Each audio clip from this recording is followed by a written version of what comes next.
کھانا نہیں کرو سینڈ کرو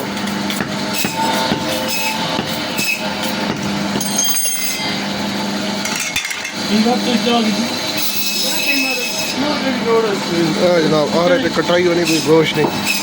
یہ اٹھی نہیں کٹائی ہونی بھائی جی ماشاء اللہ اٹھی نہیں کٹائی بڑی زبردست کتنے نے ہو سائی تھی اگے ویکھا لبک رہنا ماشاء اللہ صحیح پروفیشنل جڑا صاف ہے نا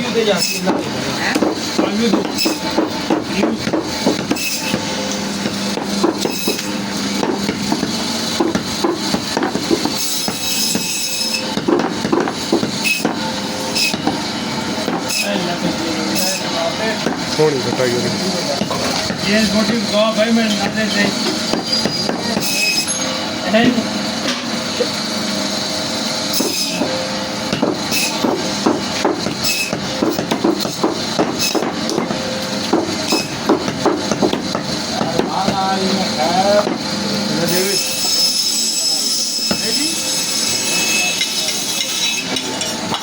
سمجھ نہیں آئی ہو گیا